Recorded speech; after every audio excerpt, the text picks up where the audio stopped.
Boa noite, sejam todos bem-vindos ao canal do Centro Espírita Eurípides de Barzanufo, da cidade de Franco da Rocha, para fazer a leitura do livro da obra de Allan Kardec, O Céu e o Inferno ou a Justiça Divina segundo o Espiritismo, da primeira parte, no capítulo 1, nos itens 8, 9 e 10. Antes de iniciar a leitura em perfeita sintonia e harmonia, vamos elevando os nossos pensamentos a Deus, a Jesus, a nossa Mãe Maria Santíssima, com o coração agradecido por mais esta oportunidade de aprendizado. Agradecemos a Jesus Cristo por nos ensinar o caminho da vida e agradecemos a espiritualidade amiga que nos dirige e nos orienta para, com suas mensagens edificantes, fazermos um mundo melhor. Que assim seja, graças a Deus. Item 8. Podemos opor numerosas objeções a esses sistemas. As principais são as seguintes: não se podendo conceber a divindade sem perfeições infinitas, pergunta-se como um todo perfeito pode ser formado de parcelas tão imperfeitas que necessitam de progredir. Cada parcela, estando submetida à lei do progresso, disso resulta o próprio Deus deve progredir, e se ele progride sem cessar, deve ter sido muito imperfeito na origem dos tempos.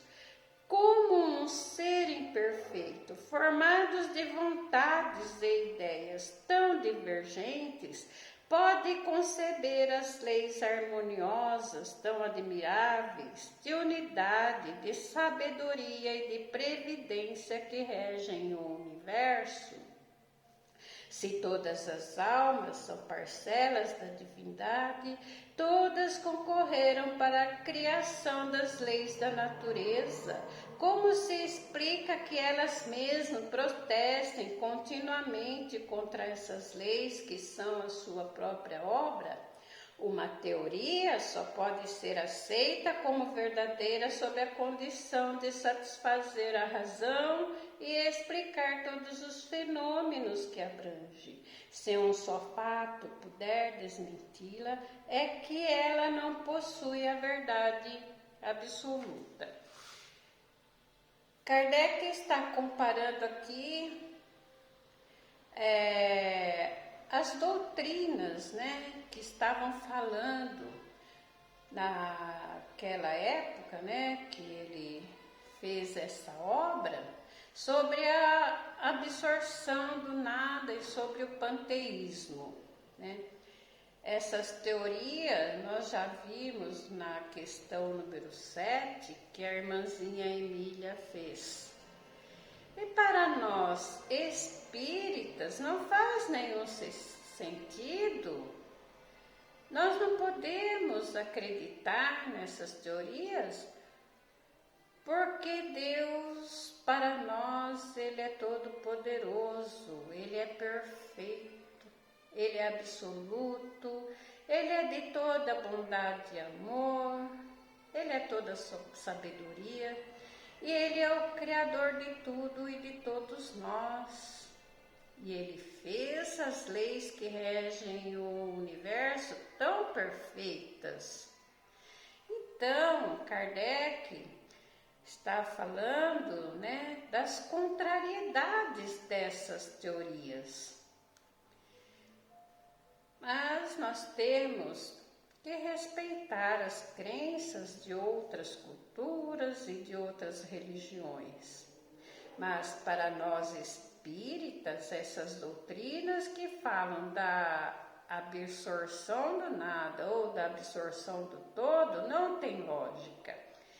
e também estimulam o materialismo e o egoísmo, né? O orgulho, porque uma pessoa, sabendo que vai perder sua individualidade, ela vai deixar de existir, ela vai ser absorvida no nada. Essas duas doutrinas não condiz com o que a doutrina espírita descortina para nós.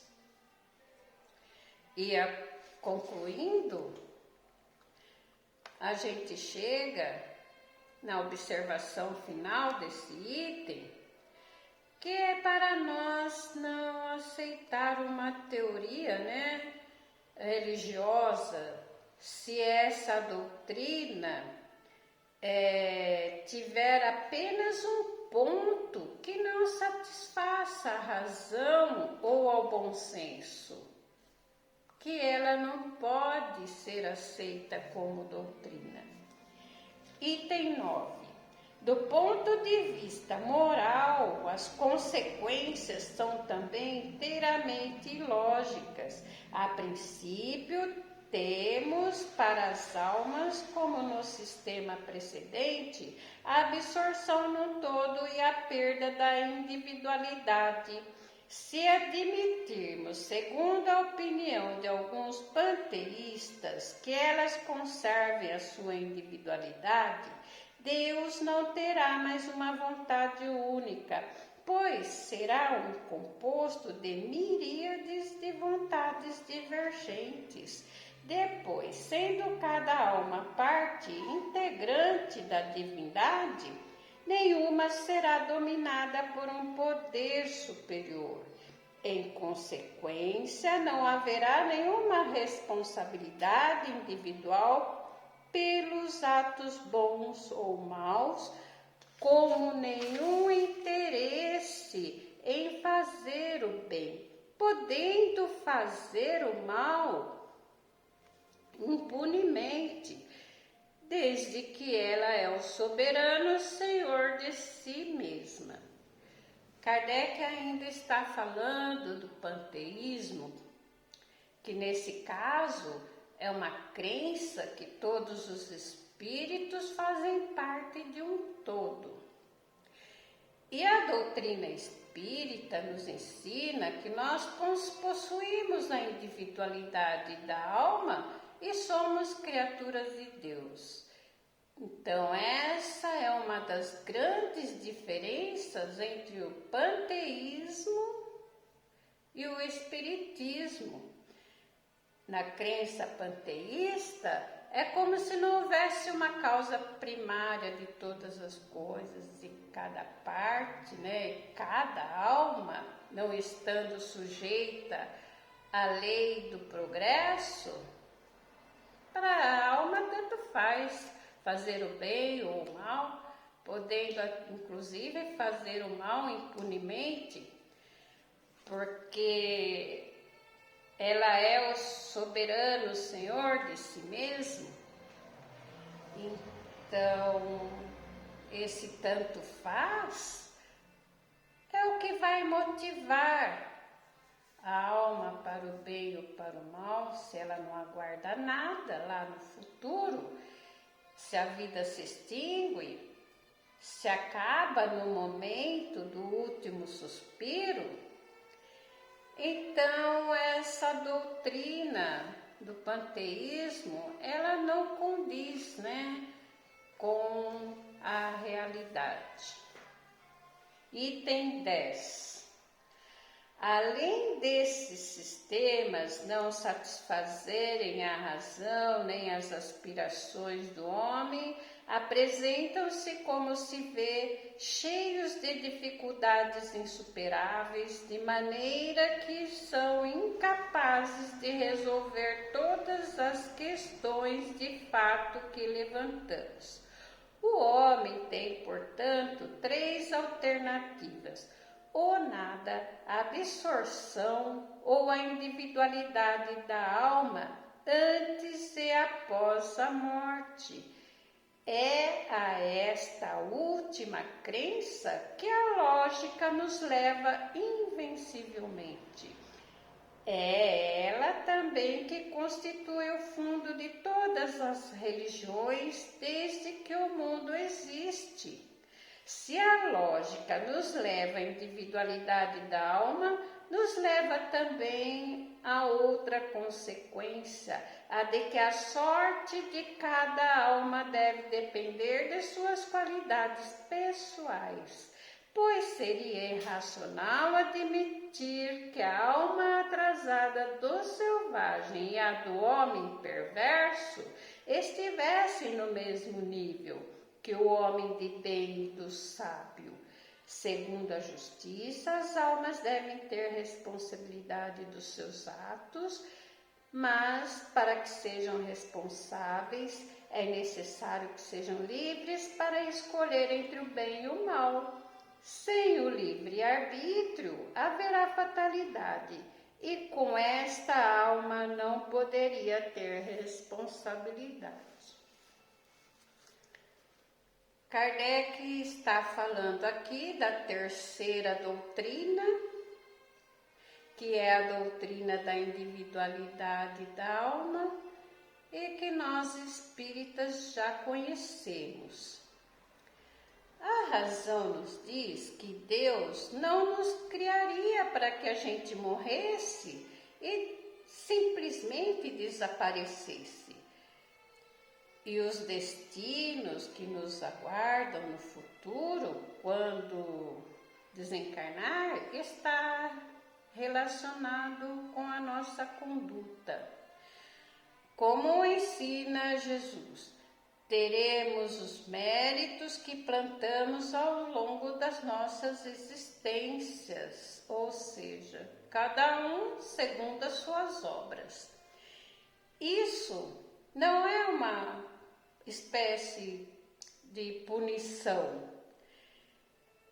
Aqui no texto diz que é uma questão de justiça, porque o espírito recebeu de Deus o livre-arbítrio para fazer as suas escolhas do bem ou do mal. E teremos a sorte conforme as nossas virtudes aqui na terra. Encerramos a nossa leitura.